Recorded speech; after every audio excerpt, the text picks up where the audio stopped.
Hello, hello, hello, hello, hello. Hi everybody, welcome back, welcome back, welcome back. Sorry my voice is a little bit low, but hopefully you guys will be able to hear me fine. Lord, your girl has been going through it. Life has been lifing, as the kids say. um, I am very depressed. This is This is a very depressing episode, but I needed to let it out, and I couldn't wait until therapy for me to be able to let it out. So I was like, you know what? Let me just record this, speak my raw mind, think out loud, let everything out, and hopefully use this as my therapy session, right? Um, so I'm depressed, guys. I'm very depressed. I've been crying for almost a year. Like, I've been crying. This is the most tears I have shed in my entire life. The past year has been so difficult, so hard, and we're gonna talk about it. Like, right, I will take you through it. But we're gonna talk about it. But I've been beaten emotionally, spiritually. um, I've been hurt, and I feel like all the pain in the world, like I am feeling all the pain that it needs to be, like, that exists in the world. I wrote in my diary today, maybe I'll, okay, let me read it to you. Because when I write in my diary, I address it to God. So let me read it to you. Dear God, why did you create pain? Is pain a part of the good plans you have for me? Is it, God? Please let me know, because I am struggling to be okay with it. When you created pain, was it meant to make me feel this lonely, unloved, broken, isolated, unworthy, unruly, unappreciated, hated, scared, or paranoid? God, why is my life made of so much sorrow? Why can't I catch a break? Why are my moments of sadness, despair, loneliness, brokenness more than my moments of happiness, peace, joy, love, and acceptance? God, what have I done to deserve this level of emptiness? I think reading it out loud made me feel a little bit better just 10 seconds ago. But I've been just thinking, right? As I said, I've been feeling pain. I feel like years of pain, years and years. So 27 years of pain have just decided to drop on me like a like the bomb that that the bomb of Hiroshima and Nagasaki, to be honest. And I'm thinking about this, and I think that it's my time to address my traumas. And I was thinking about this, and I was just thinking about this. And in my time of loneliness, you're realizing that you're all alone, right? I want to pick up the phone and call somebody so bad, but I'm realizing that I don't have anybody to call. And this is not just a this time thing. This has been my entire life. And I've been watching a lot of videos to calm myself down. I've been reading a lot of books. I've been just trying to find something. And then I stumble upon Jessie Woo's podcast, talking she was talking to this dating coach and everything. And then the dating coach talked about the first child. And as soon as the dating coach talked about the first child, I understood this type of loneliness, because I felt this type of loneliness my entire life. my entire life I felt this type of loneliness. Because there's a difference of being alone. I've been alone. I've been alone happy. I've been sad alone. One of my favorite poem is actually called Alone by Edgar Allan Poe. That was the poem that made me realize that my black ass is very depressed. But there's a line in that poem that said, everything that I have loved alone. And when I read that, I feel it in my spirit. I feel it in the depth of my soul. Everything that I have loved, I have walked through this life alone. So now that I'm in a situation of chaos, everything, all of the alone that I felt in the past have come crashing down, and it is kicking my ass. It is killing me. I am crying over the smallest things. If I see the sky being blue, yesterday I went for a walk. The sky was so blue. It looked so happy, and it triggered me because I was like, my happiness will only last for like 1 second, and then I'll start to cry. And it's because everything I've ever loved, I've always loved them alone. Being an African child and being a firstborn and being a girl, those intersectionalities is a cause to be like in a psych ward. It is a cause to be in a psych ward. Like, this podcast will kind of not make sense because I will be just floating around. And like I said, the only reason why I'm putting it out is because I'm using this as my therapy. So allow me to think out loud. One of the reasons why I'm upset with myself is because I am still don't know what I wanted to do with my life. When we are young, we are asked, what do you want to be when you grow up, right? And that question, when you think about being, it's a question of who you are, right? Who do you want to be? However, that question is always related to career choices. Isn't that confusing? When you ask somebody, what do you want to be when you grow up?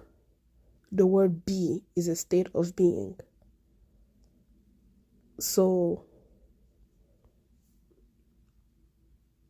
why does that only involve our careers? Because the reason why I'm starting with this question is because a lot of people, when they were answering this question, they were talking about being a doctor, an engineer.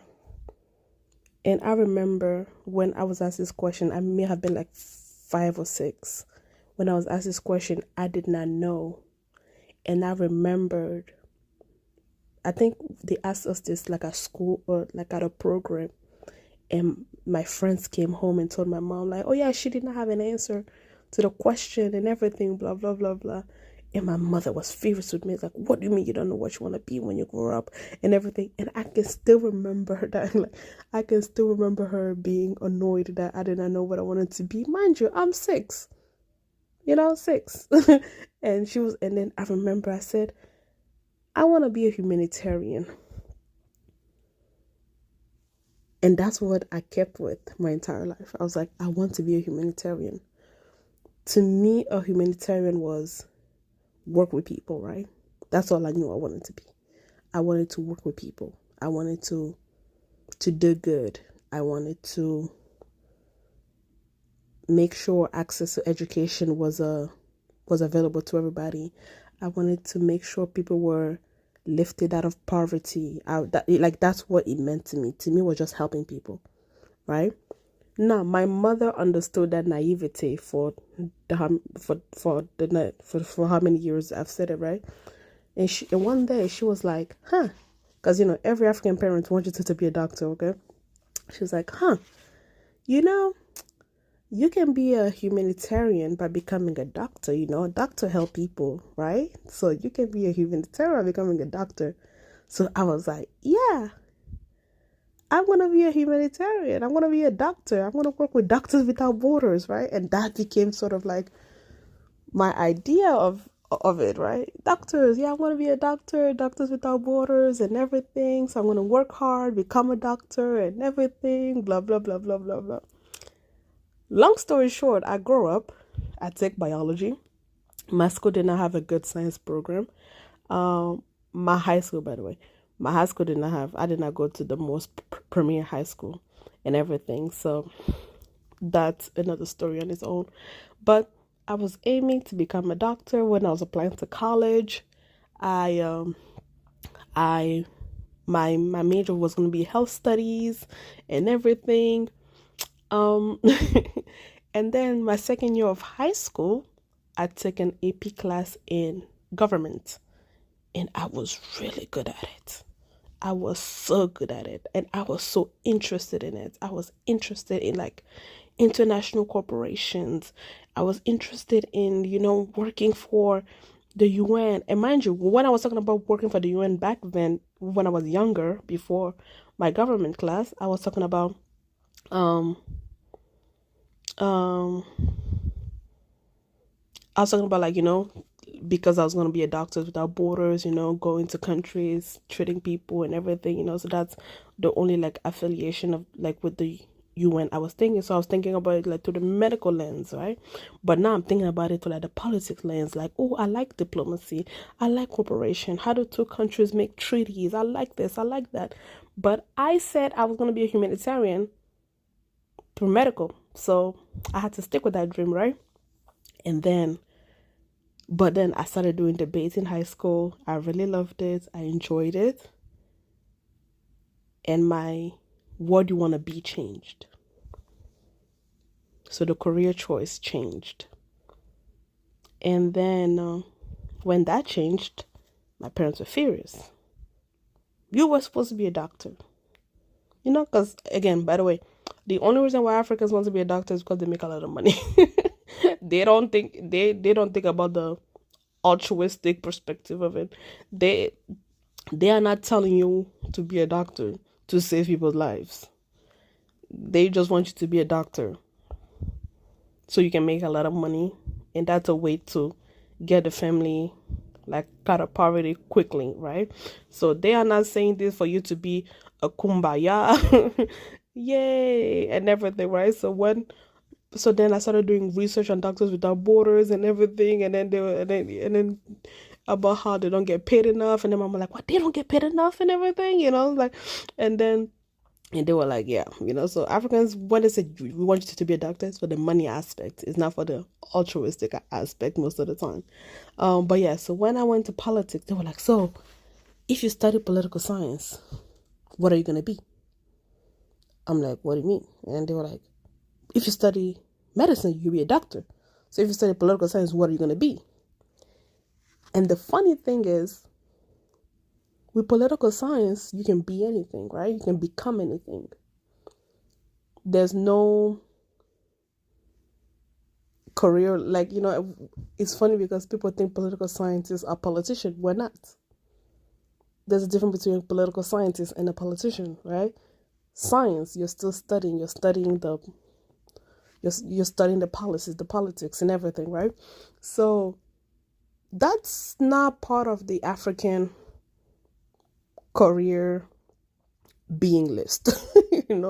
There's never been it's you're a doctor, you're a lawyer, you're an engineer, you're a businessman.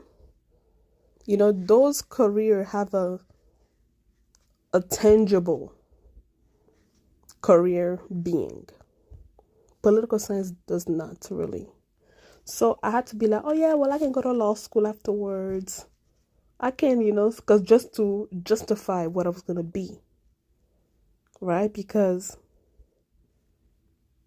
in a lot of societies, you are what you do.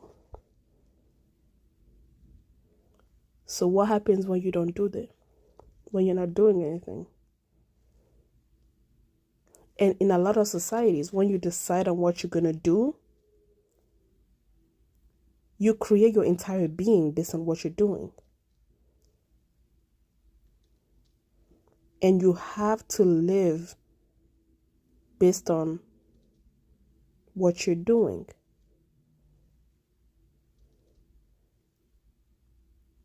You are not a person. You are what you do. So in a lot of cases, when somebody becomes a doctor, in my culture, they'll be like, yeah, hey, doctor. They will call him by his title. And not because they're trying to respect him.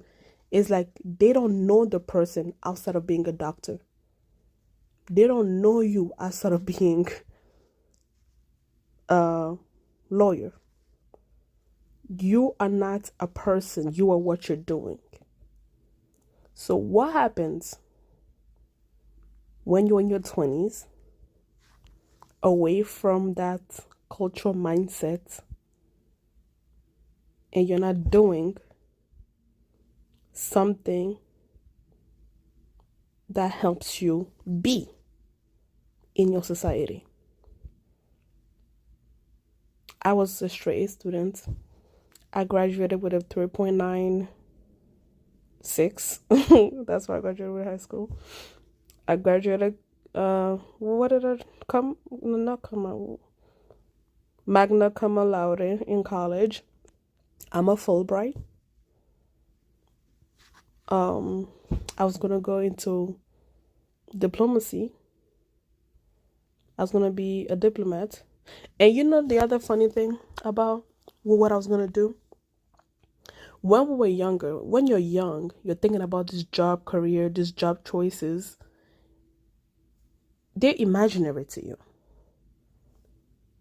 I remember when I was thinking about I'm going to go into development and work for, the UN and everything. There's no room for advancement. There's no room for creativity. There's no room for creating laws. Like, you can't create policies, you can't create all those stuff, but those takes a lot of time. So a lot of the jobs in my field is implementation. You're supposed, they already have a rule book. You're supposed to implement things and check off based on what you implemented. So what I thought my job was going to be, and when I was faced with the reality, I didn't like that sector anymore. I literally told my friend 2 days ago, I don't even want to work in development. I don't want to work in government. I don't want to work. Let me not say that out loud, just in case one day I have to apply and then I get denied. And they were like, you say you don't want to work here. But I don't really want to do that. Going back to my open-ended answer when I was a child, I want to work with people. Whatever job allows me to work with people is what I want to do. And I know I don't want to work with people at CVS behind a cashier registry. That I know. I want to build businesses. I want to be rich so that I can build businesses, build roads in Africa, bring electricity, bring new age technology, train people in artificial intelligence, even though I'm not an artificial intelligence person, connect with people, bring progress in rural places in Africa. That's what I want to do with my life. But how do I get there without a job, a career with the World Bank or whatever, right? How do I do that? And then what happens when you get a president who comes in and kills the little doors that will get you into the destination that you want to go with? So how do I become? So who am I? This question of who am I, I'm not just asking it in the career sense. I think I started with the career sense because whenever we ask that question, what do you want to be when you grow up? We're always thinking about career, right? Because in a lot of places, people are what they do, which is the reason why most people kill themselves in wealthy places and stuff like that. And people end up with like depression like I have right now. but but the funny thing is, yes, now you don't have the career, or the career that you wanted look bleak. So what are you? Who are you?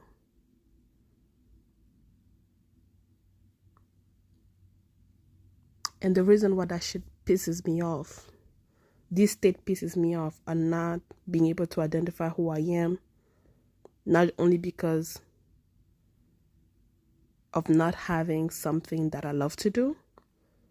The other reason that is pissing me off is because as the eldest born, your experience is of not being. You as a person doesn't matter. You don't matter. You as the eldest born, you don't matter. Your younger sibling matters because you have to take care of them. You have to take care of the house. What you do, again, it goes back to what you do. That's what matters. But you as a person, you do not matter. The questions your younger siblings are being asked about, your younger sibling get away with a lot of stuff that you will never be able to get away with, right? Because you are the head of the train. And if the head of the train is not straight, we are all going to get into an accident. So you grow up really not knowing who you are, because who you are is usually based on what you do. And when you don't have anything to do, you end up being depressed, crying for a whole year. Like I am right now.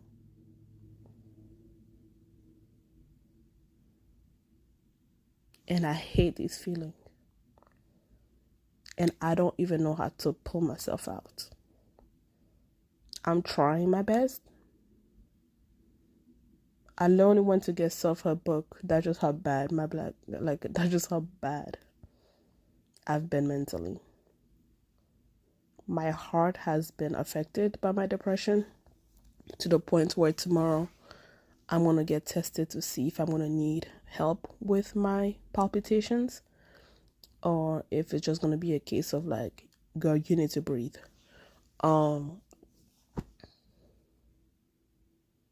I'm feeling a lot of stuff.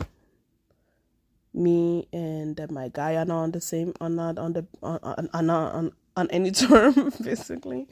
So everything just feels up the air, and I just hate this feeling because actually I don't hate this feeling because I feel like this is a perfect opportunity for me to find out who I am, right? Who am I without the labels? Who am I without a career? Who am I without a job? Who am I without what I do for others? Who am I without my service? Who the fuck am I?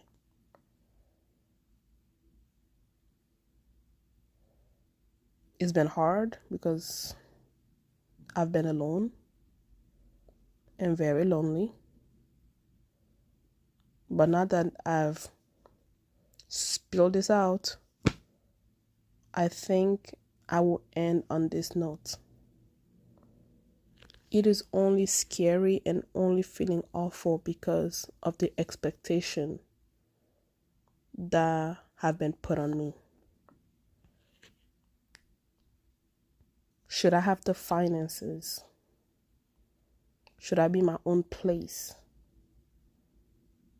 I will be fine. I will enjoy this season of self-discovery. And you know what? I'm going to go get the finances. I will get my own place by the end of the month so that I can really work on this who am I situation. If you are in the same boat as me, let me know. Tell me what tips and guidance you have, because I need it. I really, really, really, really, really need it. Thank you. Bye.